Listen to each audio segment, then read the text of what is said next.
Please subscribe to my channel, hit the bell icon and never miss an update. Hello friends, welcome to my YouTube channel Education by Alok Kumar Yadav. आज के हम इस video में active and passive voice के present continuous tense के बारे में बताएंगे।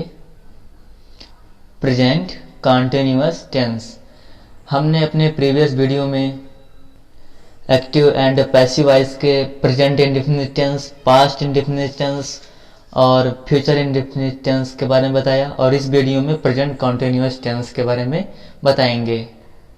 तो यह टॉपिक समझने के लिए हमारा वीडियो अंत तक जरूर देखें और लाइक करें वीडियो को। तो चलिए शुरू करते हैं present continuous tense. Present continuous tense में एक्टिव एंड पैसिव बनाने के लिए एक्टिव वॉइस में subject plus is am are plus verb की first form plus I N G plus object का प्रयोग करते हैं, और पैसिव वॉइस में object plus is am are plus being plus verb की third form plus by plus subject का प्रयोग करते हैं। तो यहाँ पे हमें is am are helping verb के बाद हमें बीइंग का प्रयोग करना पड़ेगा और वर्ब की थर्ड फॉर्म। जैसे इसका एग्जाम्पल लेते हैं, जैसे वह एक गाना गा रहा है। तो सबसे पहले वाक्य के अंत में रहा है, रही है, रहे हैं आदि वाक्य आते हैं। जैसे इसमें आया है रहा है, तो इसको हम सबसे पहले एक्टिव वॉइस बनाएंगे और इसके बाद पैसिव वॉइस। तो एक्टिव वॉइस बनाने के लिए हम सबसे पहले सब्जेक्ट का चूज करना पड़ेगा, सब्जेक्ट और इज एम आर, और इसके बाद वर्ब का चुनना पड़ेगा। सब्जेक्ट यहाँ पे ही है तो हम ही लिखेंगे, ये एक्टिव वॉइस है ही।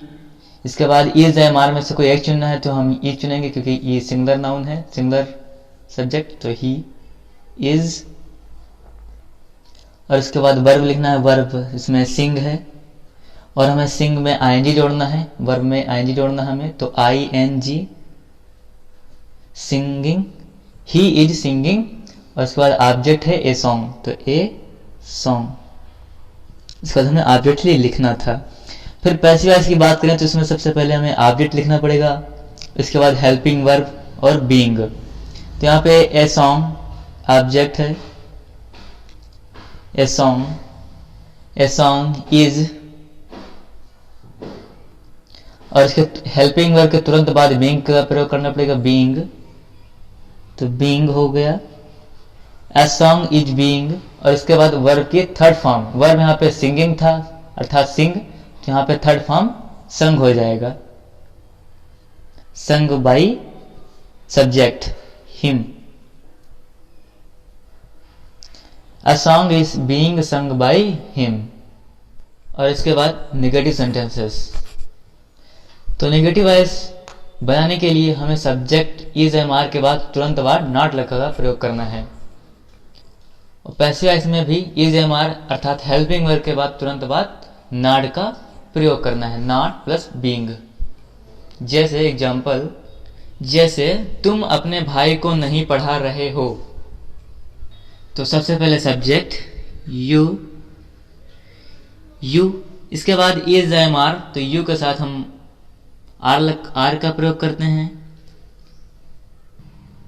नेक्स्ट में हेल्पिंग वर्ब के तुरंत बाद नॉट का प्रयोग करनी है, तो हमें नॉट का प्रयोग करना पड़ेगा, नॉट, यू आर नॉट। इसके बाद यहाँ पे वर्ब है, वर्ब और प्लस आई एन जी। तो वर्ब इसमें क्या है, पढ़ाना, तो टीच, और टीचिंग करना पड़ेगा क्योंकि यहाँ पे आई एन जी वर्ब में जोड़ना है। एंड इसके बाद ऑब्जेक्ट अपने भाई को,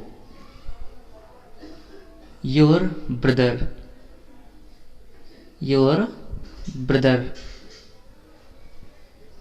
एंड इसके बाद पैसिव वॉइस। पैसिव वॉइस में सबसे पहले हमको ऑब्जेक्ट लिखना पड़ेगा, योर ब्रदर,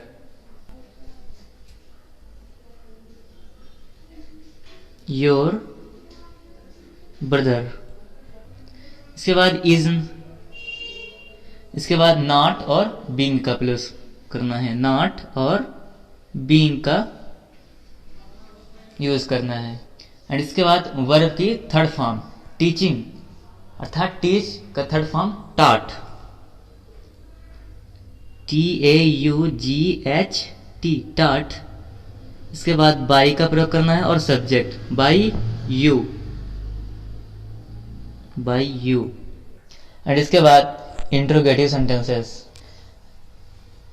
इंट्रोगेटिव में एक्टिव वॉइस बनाने के लिए हमें सबसे पहले हेल्पिंग वर्ब को पहले करना होगा, इज एम आर को पहले, एंड देन सब्जेक्ट वर्ब की first form plus I N G plus object.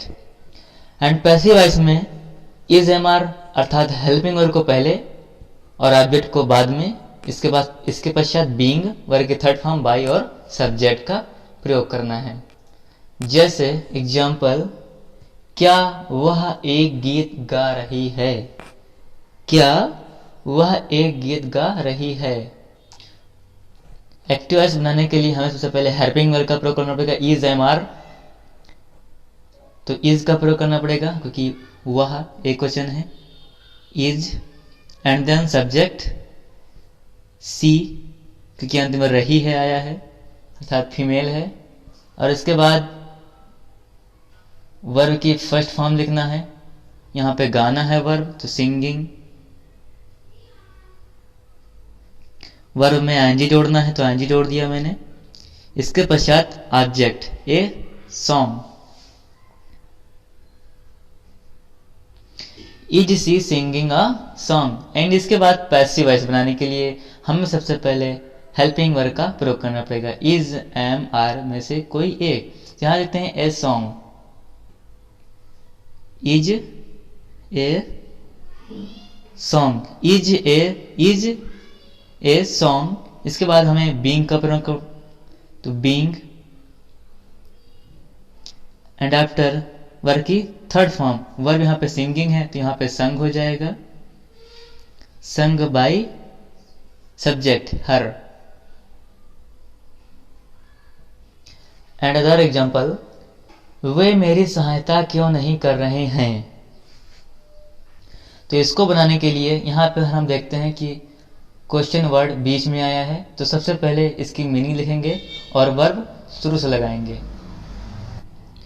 तो क्यों, वाई, और इसके बाद रूलिंग हमें यही प्रयोग करनी है, इज एम आर में से कोई एक, तो यहाँ पे सब्जेक्ट देखते हैं वे अर्थात ज्यादा हैं, तो वाई आर दे, और इसके बाद हम यहाँ देखते हैं कि नहीं का भी प्रयोग किया गया है, तो अगर इंट्रोगेटिव में नॉट आ जाए तो सब्जेक्ट के बाद लिखते हैं, तो वाई आर दे नॉट, इसके बाद वर्ब की फर्स्ट फॉर्म और आई एन जी सहायता करना हेल्प,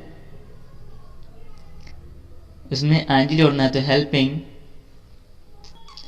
और इसके बाद object helping me, and then passive voice why, हमें सेम कंडीशन अप्लाई करनी है, इज एम आर में से कोई एक, तो यहाँ पे ऑब्जेक्ट देखते हैं मी है तो यहाँ पे आई होगा इसलिए यहाँ पे एम होगा, और इसके बाद आई ऑब्जेक्ट, इसके बाद बीइंग वर्ब की थर्ड फॉर्म, यहाँ पे फर्स्ट फॉर्म है हेल्प करना तो यहाँ पे थर्ड फॉर्म हेल्प हो जाएगा, हेल्प, एंड इसके बाद बाय और सब्जेक्ट, बाय एंड सब्जेक्ट यहाँ पे क्या था दे, तो यहाँ पे देम, तो क्या बना, why are they not helping me, and passive voice why am I being helped by them. Oh sorry, यहाँ पे नॉट को मिस हो गया है, तो यहाँ पे वाई एम आई, यहाँ पे नॉट का प्रयोग करना पड़ेगा ऑब्जेक्ट के तुरंत बाद। जैसे एक्टिव वॉइस में सब्जेक्ट के बाद नॉट का प्रयोग हुआ है, वैसे ही पैसिव वॉइस में ऑब्जेक्ट के बाद नॉट का प्रयोग होगा। तो ऐसे ही आप प्रेजेंट कॉन्टिन्यूअस टेंस के अदर एग्जाम्पल बना सकते हैं, मैंने रूलिंग प्रोवाइड करा दी है, आप उसे लिखकर बना सकते हैं। सो आशा करता हूँ आपको ये वीडियो समझ आया होगा। So thank you for watching.